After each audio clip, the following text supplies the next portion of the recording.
Kisah Sunan Bonang taklukkan jin abdi dalam Raja Jayabaya penjaga Gunung Kelut. Sumber https://daerah.sindonews.com/ penulis Afirista Midaada. Kediri, Sunan Bonang menjadi satu dari 9 wali songo yang menyebarkan agama Islam di Pulau Jawa. Sosok Sunan Bonang konon juga memiliki cerita-cerita dan kisah akan karamah kesaktiannya. Bahkan karena kesaktiannya inilah menjadikan senjata utama menghadapi lawan-lawannya. Suatu ketika konon Sunan Bonang tengah berdakwah menyebarkan agama Islam di pedalaman Kediri. Wilayah itu konon susah ditaklukkan karena kuatnya pengaruh agama Hindu dan Budanya. Alhasil Sunan Bonang mencoba menyebarkan agama Islam dengan cara yang agak ekstrim. Ketika menyebarkan agama Islam di Kediri inilah konon Sunan Bonang kerap mendapat tentangan dari rakyat Kediri. Sebagaimana dikutip dari Sunan Bonang Wali Keramat, Karomah, Kesaktian, dan Ajaran Hidup Sang Waliullah, karya Asti Musman. Hal ini membuat Sunan Bonang mengubah aliran Sungai Brantas. Perubahan aliran Sungai Brantas ini atas izin Allah, lantaran banyak masyarakat di Kediri yang enggan menerima dakwah Islam. Hasilnya kesaktian dan karomah Sunan Bonang membuat aliran Sungai Brantas ini bisa dikendalikan oleh putra Sunan Ampel ini. Konon Sunan Bonang menjadikan beberapa daerah di Kediri kekurangan air. Tapi sebagian wilayah lainnya justru mengalami banjir, sehingga pertanian masyarakat gagal panen. Saat itu, konon Sunan Bonang mendapat perlawanan dari masyarakat. Perlawanan itu berupa perdebatan maupun pertarungan fisik. Perlawanan ini digerakkan oleh beberapa tokoh yang merupakan bagian dari kerajaan Kediri. Di antara lawan Sunan Bonang di Kediri adalah Ki Buto Locaya dan Nyai Plencing, yang merupakan tokoh penganut ajaran Bairawi di daerah Kediri.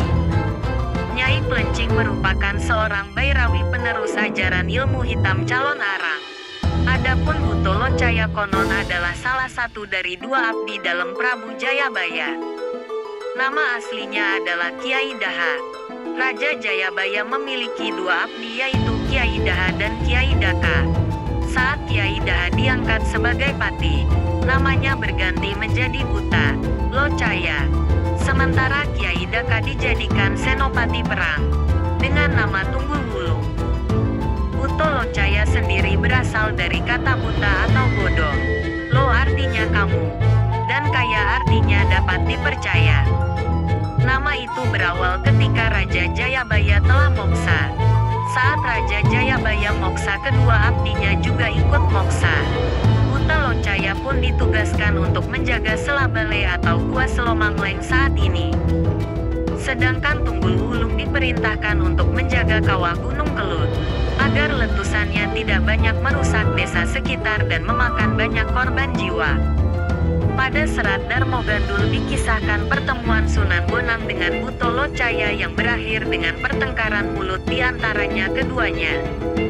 Singkat cerita, Sunan Bonang akhirnya bertempur melawan Buto Locaya. Buto Locaya pun mengerahkan pasukan baik yang tampak dan tak tampak. Ia memanggil anaknya serta para jin peri parayangan untuk diajak melawan Sunan Bonang.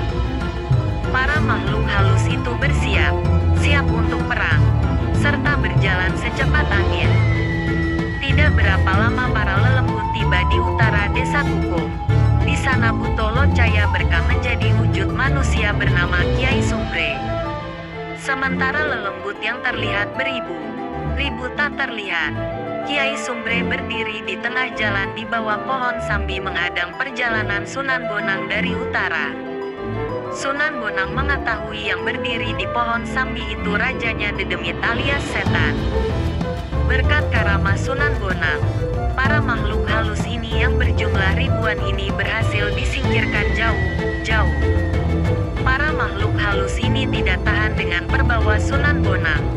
Namun juga Sunan Bonang konon tidak betah berdekatan dengan Buto Locaya yang telah menjelma menjadi Kiai Sumbre, karena seperti berdekatan dengan bara.